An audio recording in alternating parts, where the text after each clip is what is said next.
Après avoir traversé le sud-est du Tibet où il prend sa source, et avant de rejoindre le Gange au Bangladesh, le Brahmapoutre traverse l'Inde sur près de 800 km, dessinant la large et fertile vallée de l'Assam.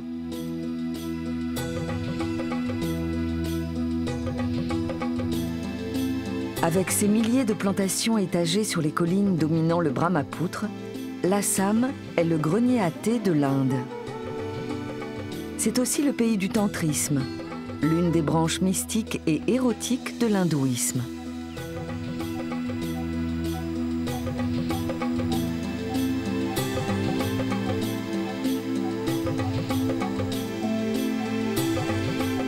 Longtemps fermée aux étrangers, l'Assam s'ouvre doucement au tourisme. En compagnie de quelques privilégiés, nous avons embarqué à bord du Chareddu pour un étonnant voyage sur le Brahmapoutre au cœur de l'Assam.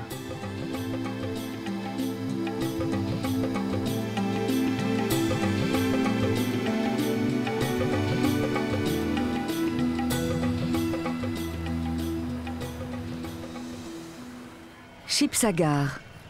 Centre de l'économie du thé en Assam, cette petite ville des bords du Brahmapoutre fut au XVIIIe siècle la capitale de la dynastie Ahom, qui contrôla le pays pendant près de 600 ans. Originaires de Birmanie, les Ahom se convertissent à l'hindouisme et consacrent de nombreux temples au dieu Shiva. Haut de 33 mètres, le Shivadol est le plus célèbre d'entre eux. Les jeunes mariés, comme les couples plus âgés, viennent se recueillir dans ce temple. La plupart d'entre eux vénèrent le dieu Shiva. Les jeunes mariés viennent prier pour leur fécondité. Jeunes hommes et jeunes femmes ont chacun de bonnes raisons de vénérer le dieu. Les filles prient pour trouver de beaux et gentils garçons, et les garçons pour trouver de jolies filles. C'est pour cela qu'ils viennent prier.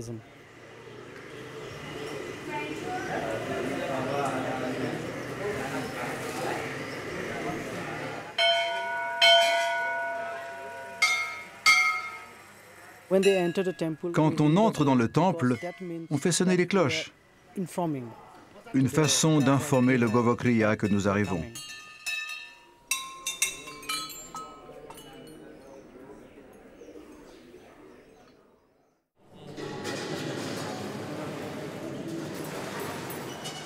Les pèlerins honorent Shiva en lui faisant des offrandes ou en l'aspergeant d'eau, comme le veut la tradition.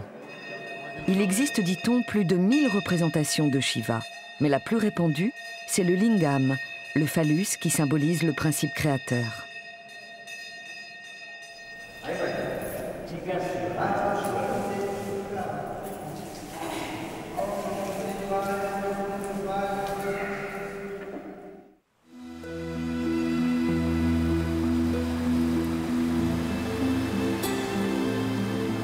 Le Chareddu a quitté Shibsagar et commence sa descente du Brahmapoutre. Nous sommes à la fin de la saison sèche. Il n'y a presque plus assez d'eau pour naviguer. Les bancs de sable affleurent un peu partout à la surface du fleuve, obligeant l'équipage à encore plus de vigilance.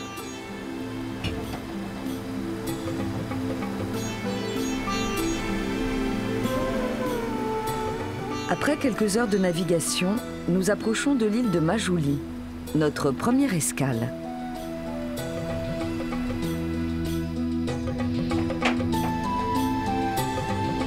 Sous la pression du courant, les rives évoluent en permanence.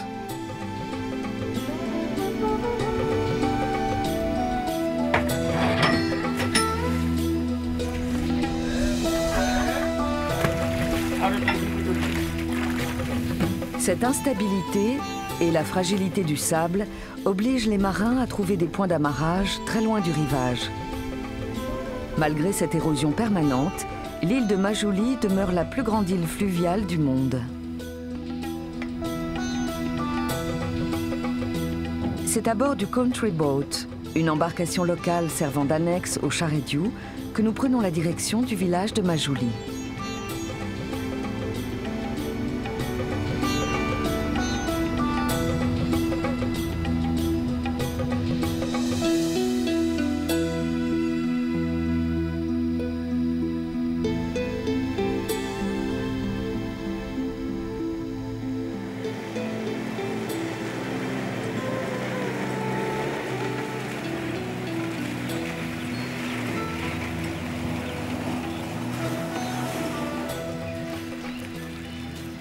Au travers de l'Assam, il y a des centaines de temples consacrés aux divinités de l'hindouisme.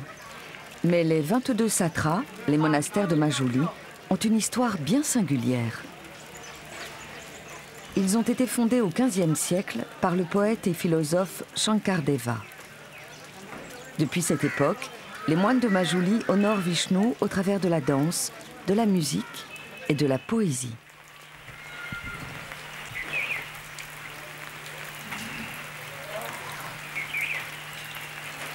Au satra de Chamaguri, les moines se consacrent à la fabrication des masques représentant les divinités du Mahabharata ou du Ramayana, les deux grandes épopées de l'hindouisme.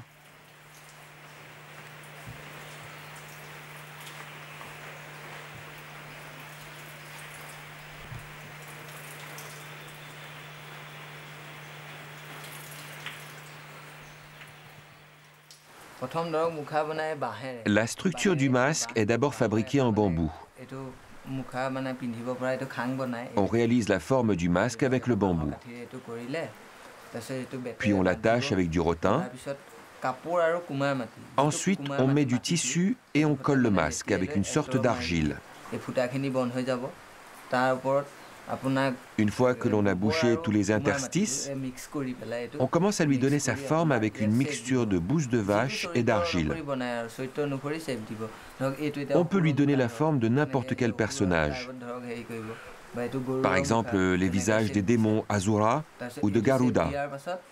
Une fois tout cela terminé, on laisse sécher. Quand c'est bien sec, on le couvre de tissu et d'argile. C'est seulement après qu'on le peint.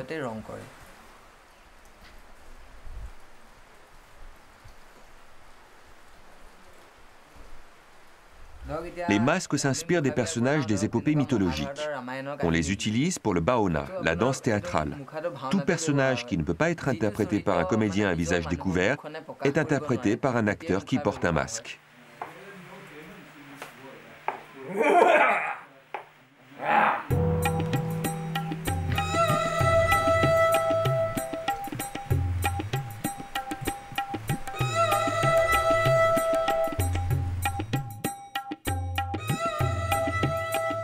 Durant la journée, les moines de Majuli mènent une vie normale, cultivant leur jardin ou s'adonnant à des tâches domestiques. Les moments forts de la journée demeurent cependant la prière et la pratique de leur art. Au satra de Benguenahati, il s'agit de la musique et de la danse. On emmène principalement des garçons au satra. On les y emmène quand ils sont très jeunes, à 5 ou 6 ans, et parfois même à partir de 3 ou 4 ans. Ils y vont pour suivre un entraînement de danse, de musique et pour faire du Matirakora, des exercices physiques. Apprendre et intégrer ces activités quand on est jeune est plus facile. Quand on grandit, les os sont plus lourds. Et ça devient plus difficile. Alors on préfère entraîner les garçons pendant qu'ils sont jeunes.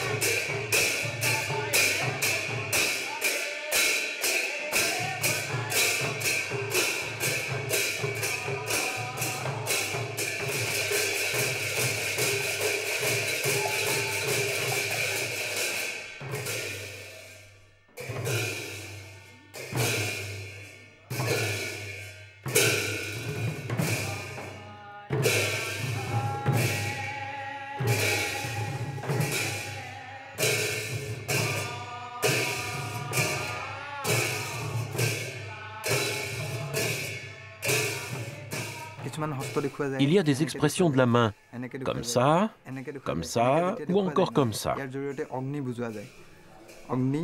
Certaines miment le feu, d'autres l'eau, et d'autres représentent la terre, l'air, et bien d'autres choses encore.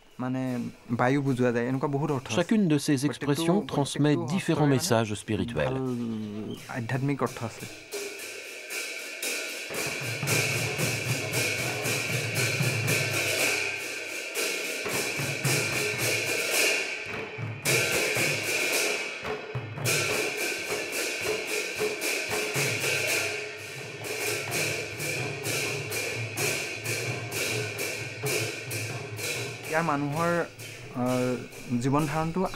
Le mode de vie des habitants de Majuli ne ressemble à aucun autre, parce qu'ici, on est sur une île au milieu du fleuve. On ne peut pas décider de se rendre dans les villes de Jorat ou Lakhimpur comme ça. On doit traverser le fleuve pour se rendre quelque part. Mais les habitants sont contents, surtout l'été, quand l'eau du Brahmapoutre monte et qu'elle fertilise les terres agricoles. Le Char-e-Diou a repris sa route.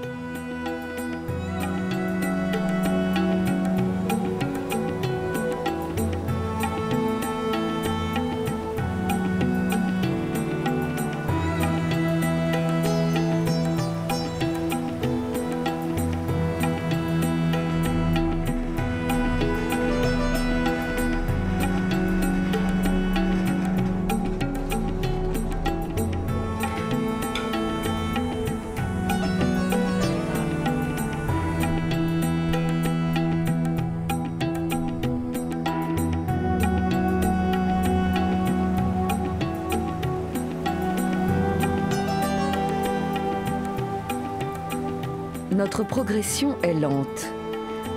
À observer les rives qui s'effondrent dans le fleuve, on comprend la prudence du capitaine.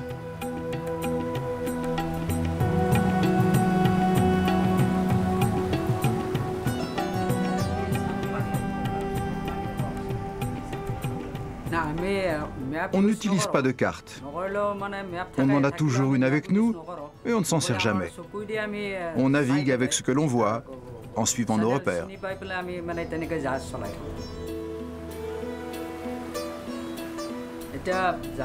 Pour naviguer, il faut 3 personnes sur le pont. D'abord, il y a le capitaine, c'est-à-dire moi-même, puis Sukhani, l'assistant du capitaine, et enfin le pilote. Le capitaine a la responsabilité du moteur. Si jamais on reste coincé sur un banc de sable, ou si on est dans une situation qui nécessite de devoir larguer les amarres, de se mettre en stand-by, alors je donne mes ordres à la salle des machines. C'est ça le rôle du capitaine. Si le capitaine respecte les escales prévues au programme, il lui arrive aussi de s'arrêter en chemin au gré de ses envies. C'est ainsi que nous accostons à Bokadouar, un paisible village de pêcheurs et d'agriculteurs.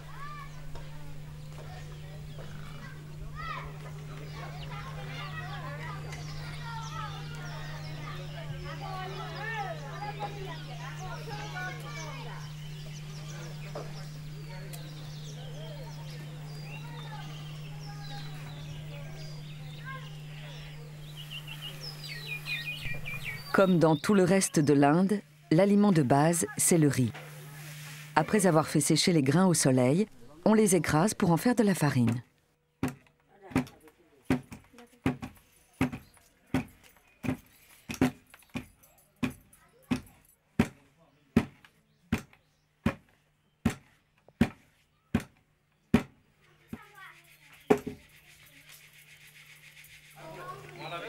Une seule classe, des installations sommaires, l'école de Bokadouar ressemble à toutes les écoles de campagne.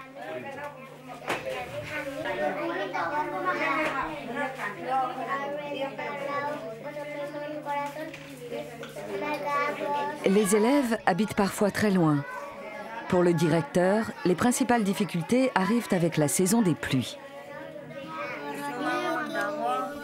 Quand le Brahmapoutre est en crue, on a de très gros problèmes. Ça devient plus difficile pour les professeurs. Le fleuve devient dangereux pour les petits bateaux, car la crue provoque de grosses vagues qui peuvent les faire couler. Parfois on perd nos vélos et parfois pire, les bateaux coulent. Lorsque l'eau monte, c'est une situation particulièrement difficile pour les élèves, car ils mouillent leurs sacs sur le chemin de l'école. Dans certains cas, quand le niveau de l'eau s'élève dans le fleuve, il arrive parfois que les élèves soient obligés de faire leurs devoirs sur des toits de fortune. Les caprices du fleuve, qui préoccupent tant le directeur, font partie du quotidien des habitants de Bokadouar. Et nombreux sont les élèves qui, dès leur plus jeune âge, partent à la pêche avec leur père ou leur grand frère. Pour tous les habitants, le Brahmapoutre, c'est la source de vie.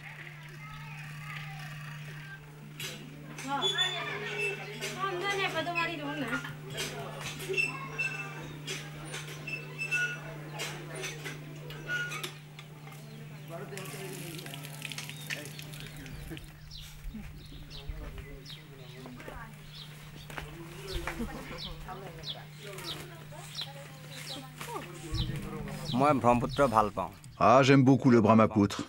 C'est pratique pour se baigner, pour l'agriculture. Il nous donne de l'eau. Et en plus, on peut pêcher, donc on peut avoir à manger. C'est pour ça que j'aime le Brahmapoutre.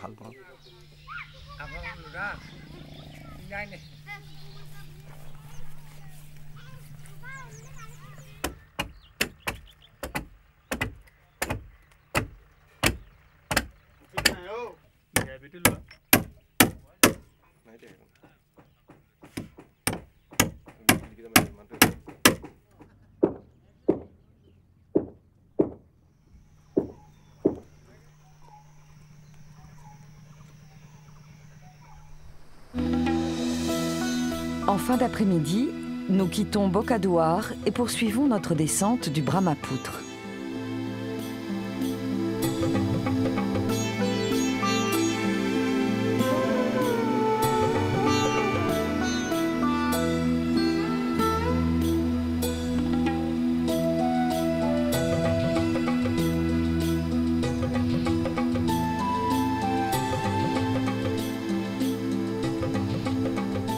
Le commandant s'approche lentement d'un joli banc de sable.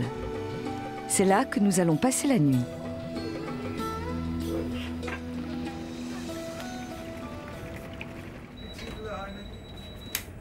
Travail pour les uns, détente pour les autres, instant magique pour tous.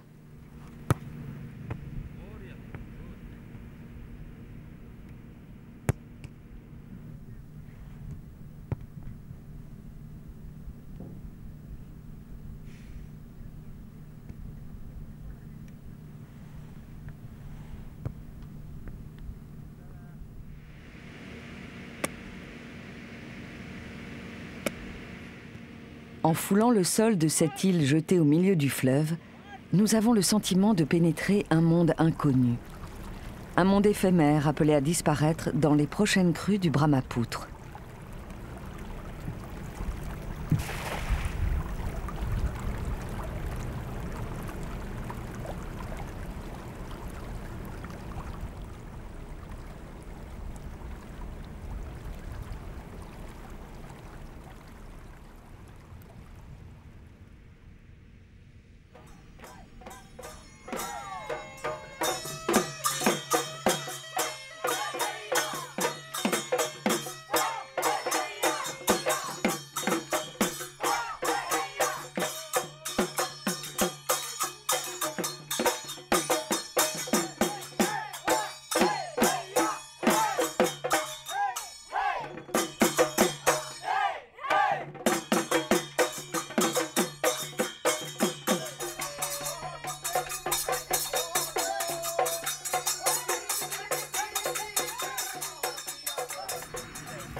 Au petit matin, nous reprenons le cours de notre navigation.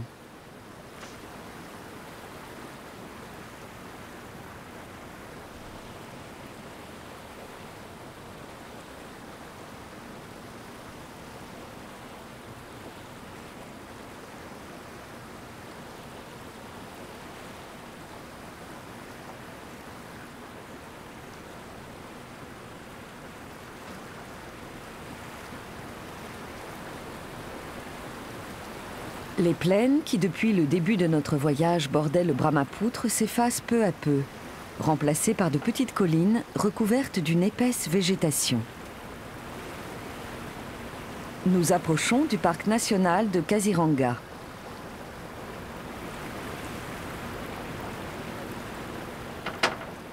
Depuis son classement en 1985 au patrimoine mondial de l'UNESCO, le parc de Kaziranga attire un nombre croissant de visiteurs.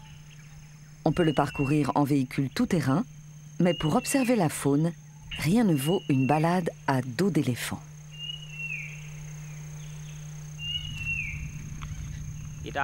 Celui-ci, je l'ai depuis qu'il est bébé. Je travaille avec mon éléphant. Le mois d'avril est terminé. Maintenant, il va falloir trouver une autre activité.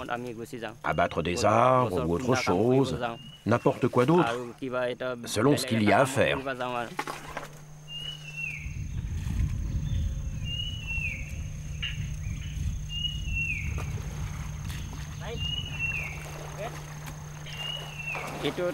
Chaque éléphant reconnaît la voix de son mahout, celui qui le guide au quotidien. Donc si une autre personne l'appelle, il ne l'écoutera pas. Il ne suivra pas ses ordres et il ne bougera pas. Ce qui veut dire qu'il reconnaît la voix de celui qui l'appelle. Et si le guide a un hatiar, une corne avec lui, il arrivera à en reconnaître le son. Même si la voix vient de loin, l'éléphant pourra la reconnaître.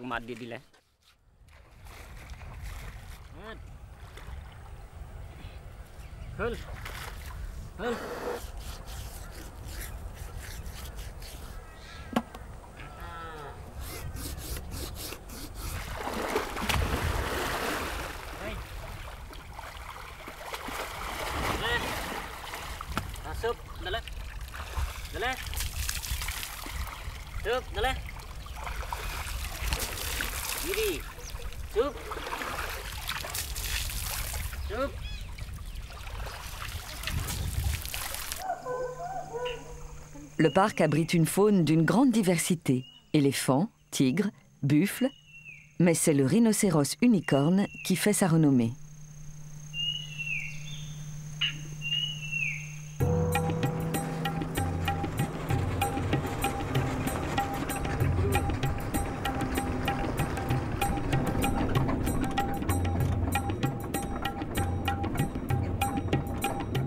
Alors qu'ils étaient autrefois des centaines de milliers, la population de rhinocéros tombe à 200 spécimens au début des années 1950. Sur les 2500 répertoriés aujourd'hui, plus de la moitié se trouve dans le parc de Kaziranga.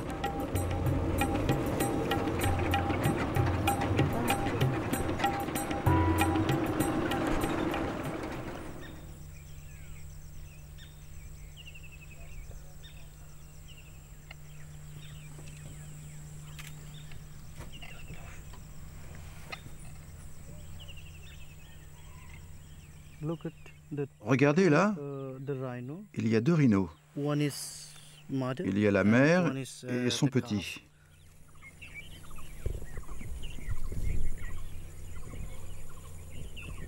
Vous savez, les rhinos ont besoin de manger beaucoup d'herbe.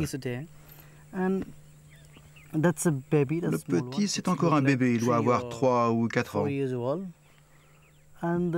va rester avec sa mère pendant environ 2 ans encore. En général, les rhinos ont leur propre petit territoire. Un petit territoire, pas comme celui des tigres ou des léopards.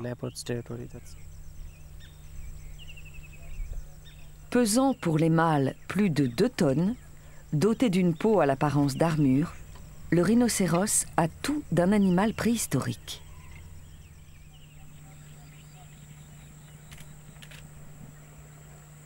Délaissant le 4x4, c'est à dos d'éléphant que nous poursuivons notre balade dans le parc.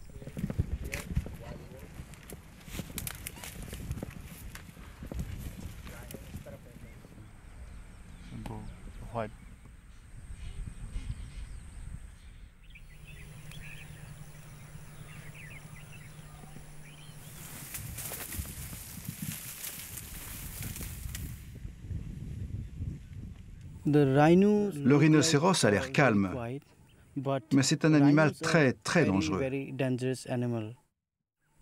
On peut s'approcher d'un rhino, mais pas trop près.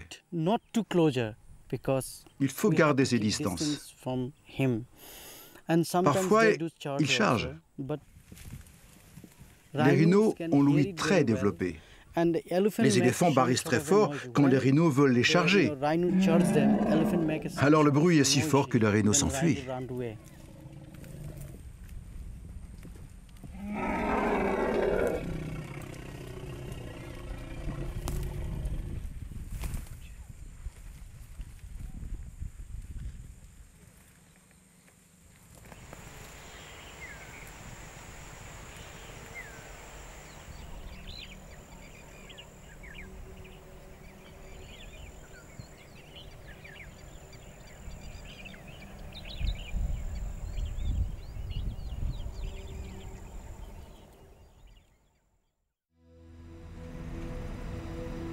Nous avons quitté le parc de Kaziranga et retrouvé le Charediou qui reprend sa navigation au fil du Brahmapoutre.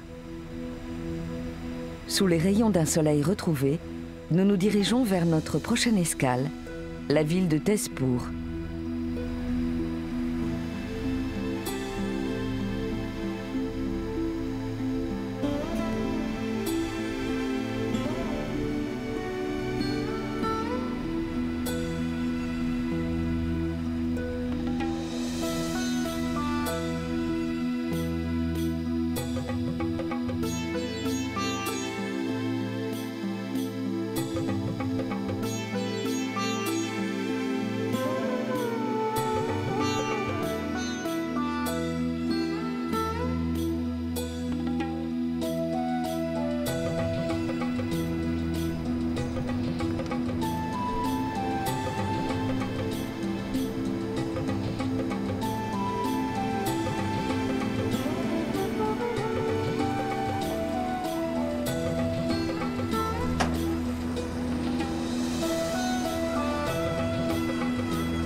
Malgré l'étonnante fragilité de ses rives qui s'effondrent par endroits, le Brahmapoutre demeure un lieu de vie et la colonne vertébrale de l'activité économique de l'Assam.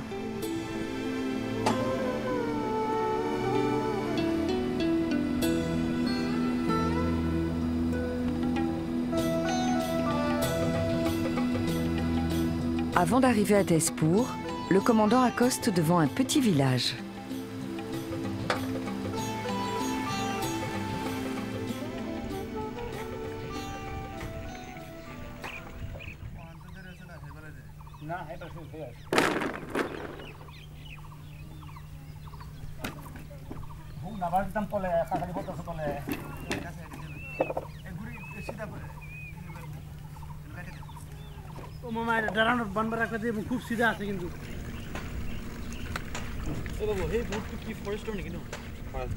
Nous sommes le 15 avril, la première journée du calendrier solaire hindou. Partout en Assam, on célèbre le Rongali Bihu, la fête du printemps, une sorte de nouvel an qui s'accompagne pendant 7 jours de nombreuses festivités. Le premier jour du Bihu, les paysans prennent soin de leurs vaches qu'ils conduisent au fleuve afin de les laver avec amour.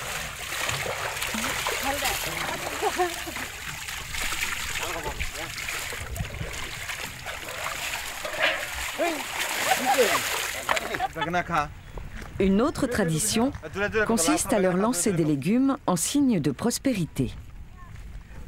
Ça, c'est de l'aubergine et ça, de la courge amère. On chante « Mange de la courge amère, de l'aubergine, mange de la courge amère, mange du tekera ». On mange tout ce qui est là. C'est une tradition. On doit le faire chaque année. On donne ça à notre bétail. Nous, on en mange aussi le jour de Bihu.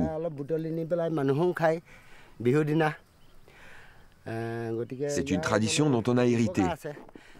Ça contient beaucoup de bonnes choses qui protègent des maladies, comme la varicelle ou comme des allergies de peau.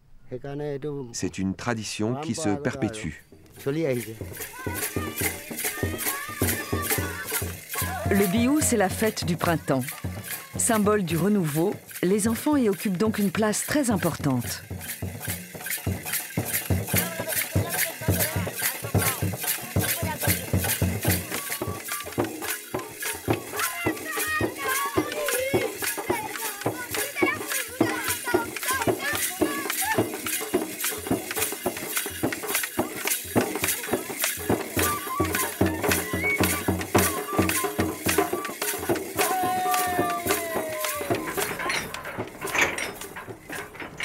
Après la danse des enfants, celle des marins autour du cabestan ne manque pas d'allure.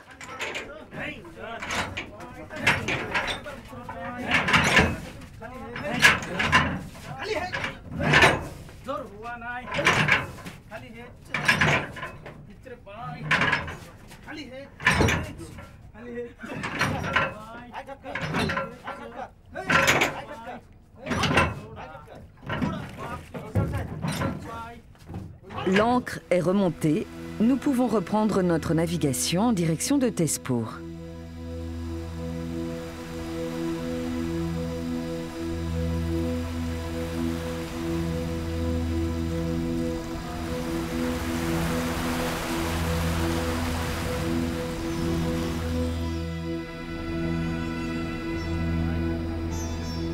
Soudain, à l'approche de la ville, le capitaine ralentit. Le niveau de l'eau a considérablement baissé depuis son dernier passage.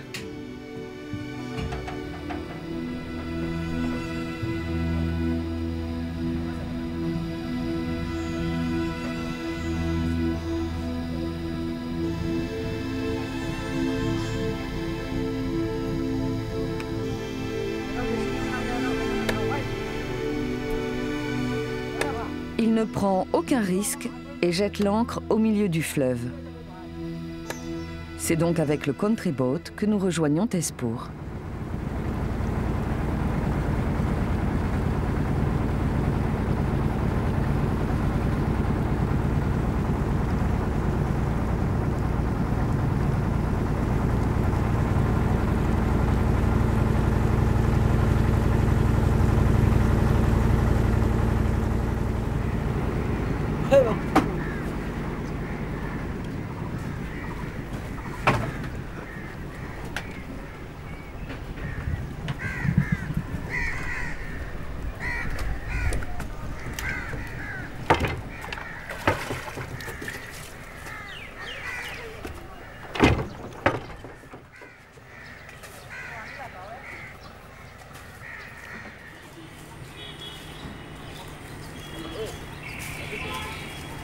Nous ne sommes pas restés longtemps à Tezpur.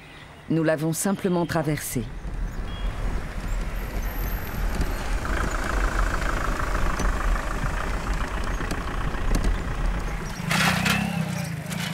Loin de l'atmosphère poétique des longues journées de navigation sur le Brahmapoutre ou des escales en pleine nature, ce long travelling en rickshaw au travers de la ville nous offre un autre visage de l'Inde.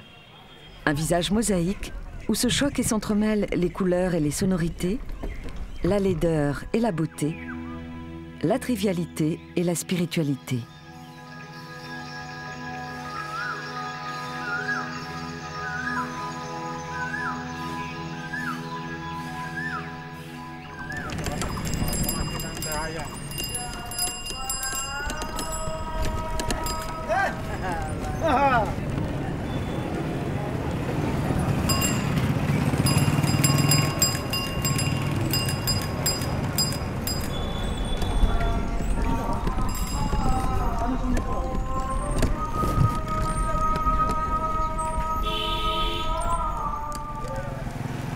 Les marchés sont des lieux rares.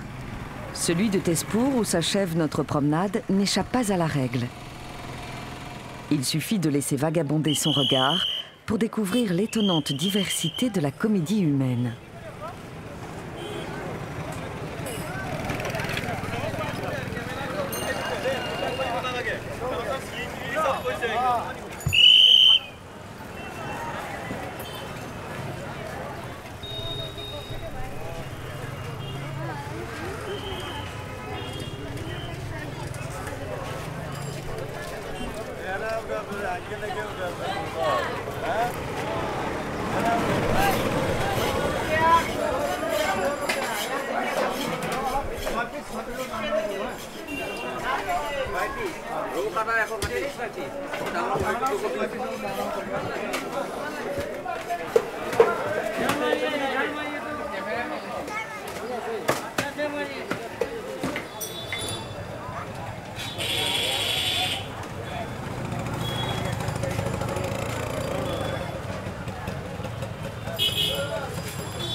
Depuis notre départ de Shibsagar, il y a maintenant une semaine, nous avons traversé la plus grande partie de l'Assam.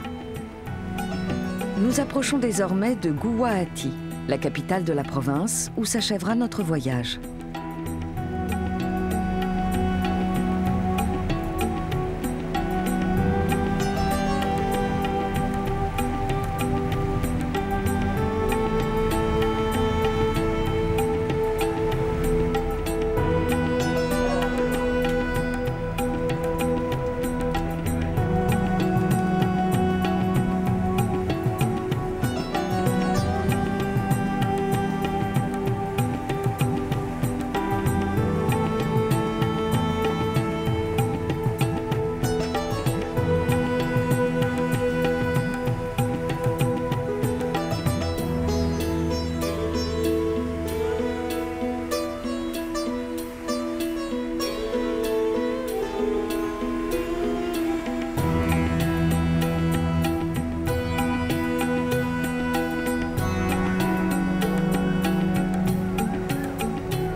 Avant d'arriver à Guwahati, nous faisons une dernière escale dans la petite ville de Swalkushi.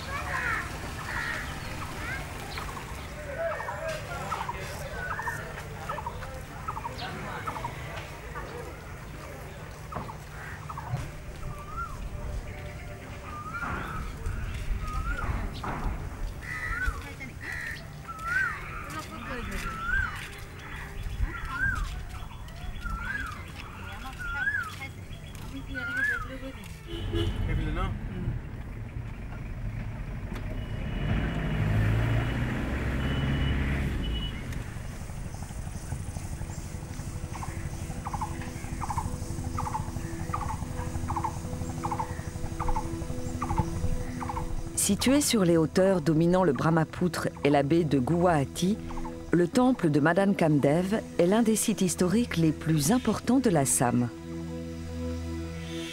Il a été construit au XIIe siècle pour célébrer Shiva et Kamadeva, le dieu hindouiste de l'amour.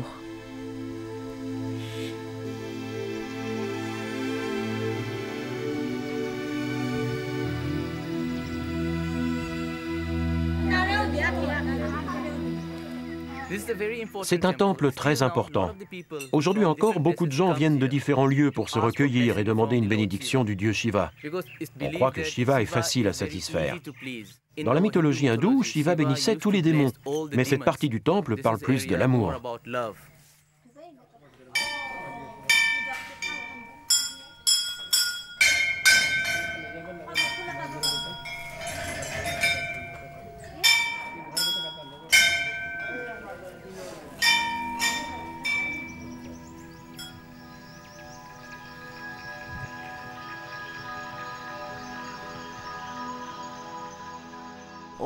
Chaque pierre a une histoire. Même si la plupart d'entre elles sont aujourd'hui des ruines, chacune d'elles a quelque chose de singulier, quelque chose d'important dans la vie quotidienne, comme l'art de faire l'amour. Les sculptures représentent les différentes positions, celles des animaux qui s'accouplent, comme celles des humains qui font l'amour. Ces pierres racontent leur histoire. C'est la spécificité du temple.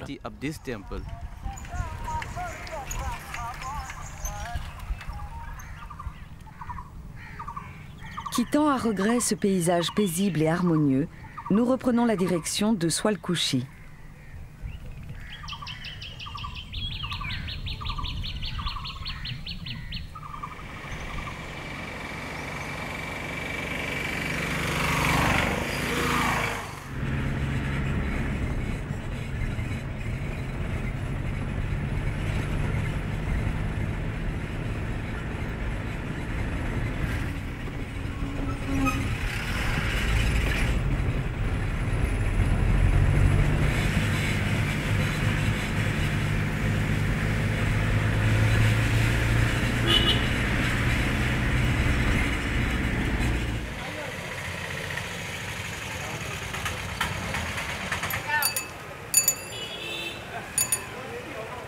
Swalkushi est un centre reconnu de tissage de la soie. Derrière l'apparente modernité des boutiques installées au centre-ville, s'active tout un réseau de petits artisans travaillant dans des conditions souvent précaires.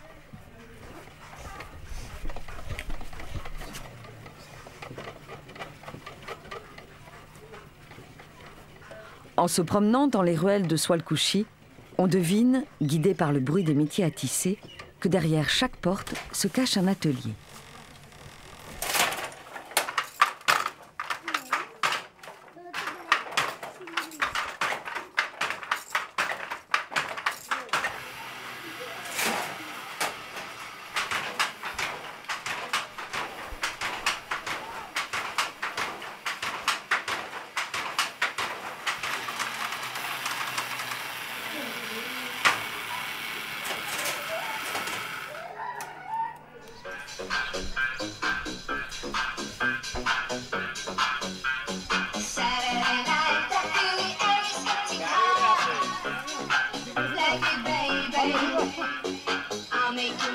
Swalkouchi est également à l'heure du biyou. Ces jeunes filles jouent au kolbanga. Déjà pratiqué sous la dynastie Ahom, le jeu consiste, en ayant les yeux bandés, à toucher un bidon métallique à l'aide d'une baguette.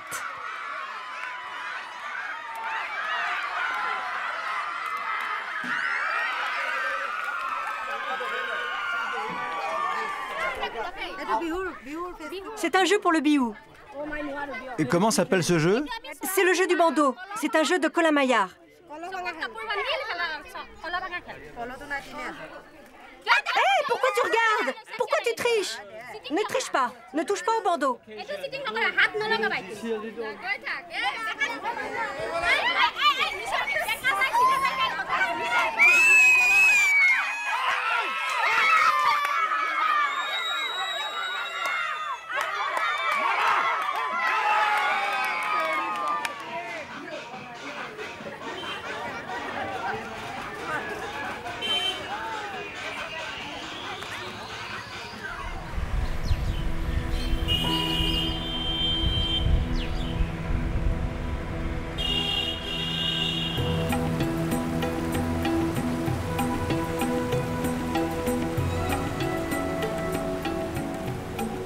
Dernière navigation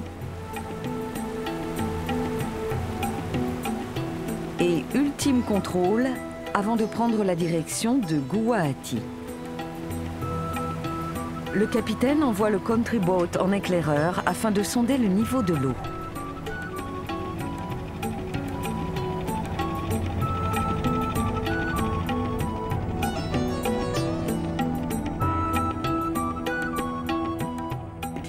Qu'est-ce qui se passe?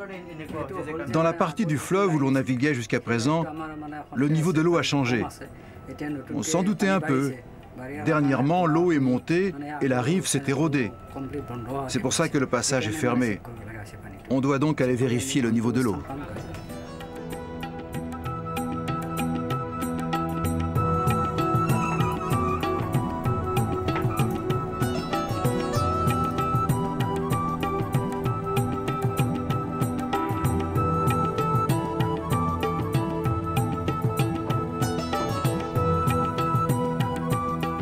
En contact téléphonique avec le pilote du country boat, le capitaine reprend sa navigation.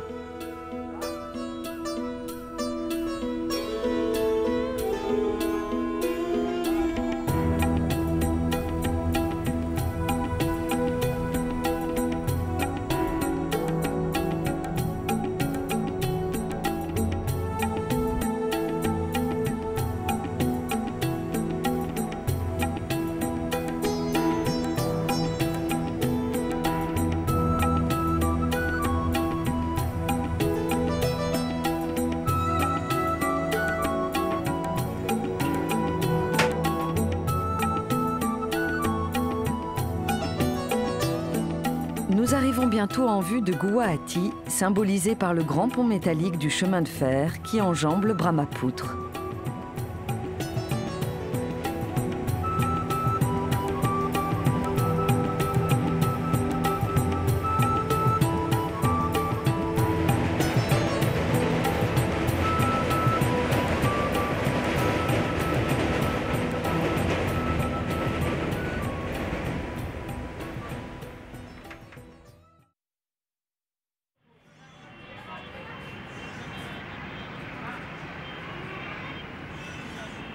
S'étendant sur les rives du Brahmapoutre, Guwahati, la capitale de l'Assam, autrefois appelée la Lumière de l'Orient, est aujourd'hui une ville sans charme particulier, mais une ville très active, mêlant, comme dans toutes les métropoles indiennes, tradition et modernité.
Les pèlerins qui se prestent au temple Kamakya Mandir rappellent l'attachement de Guwahati au tantrisme, l'une des branches de l'hindouisme apparue au VIe siècle dans le nord de l'Inde.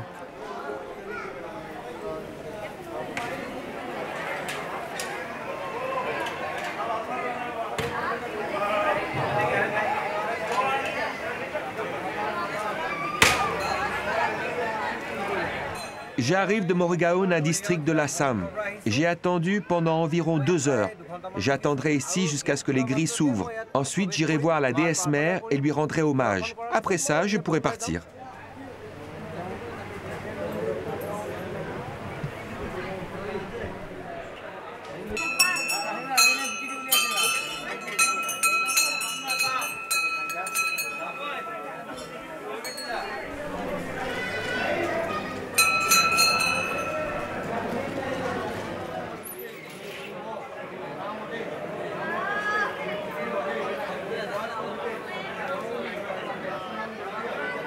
Ces fidèles, venus faire leurs offrandes, ignorent probablement tout du tantrisme, qui repose sur la pratique des disciplines spirituelles et sur le respect du Shakti, le pouvoir conscience, conçu comme la mère divine. Ils viennent au temple faire leurs offrandes, comme des générations d'Assamais avant eux.